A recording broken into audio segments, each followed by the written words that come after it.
Hello साथीहरू नमस्ते। आज म हावाई राउटरको पासवर्ड कसरी चेन्ज गर्ने भन्ने तरिका सिकाउन गइरहेको छु।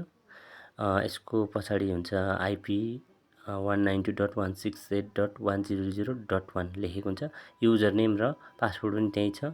अनि वालन की भनेको वाइफाईको पासवर्ड पनि त्यही लेखिएकै छ, हेर्नुहोस् है।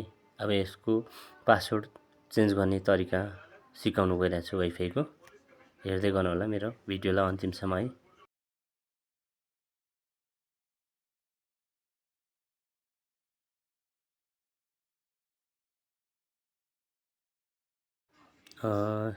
सुरुमा वाइफाई कनेक्ट गर्ने। मेरो वाइफाई अलरेडी कनेक्ट छ।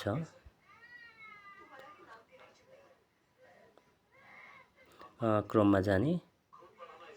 क्रोममा गएर मैले आइपी भनेको थिएँ 192.168.100.1 अनि यसको युजर नेम र पासवर्ड माग्छ।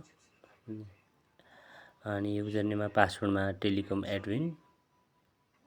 तपाईहरुले राउटरको पछाडिको पनि हाल्न सक्नुहुन्छ। मैले चाहिँ अर्कै सिस्टम गरेँ यसमा चाहिँ। अनि एडमिन टेलिकम लेखेर लगइन गरेँ। लगइन गरिसकेपछि सिस्टम यस्तो आउँछ। क्लोज गरेँ। सिस्टम यस्तो आउँछ। अनि WLAN मा क्लिक गर्ने। क्लिक गरिसकेपछि यहाँ WPA स्योर की लेखेकोमा तपाईले 8 वटा वाइफाईको पासवर्ड चेन्ज गर्न सक्नुहुन्छ। 8 वटा लेख्नुहोस् र एप्लाई गर्नुहोस्।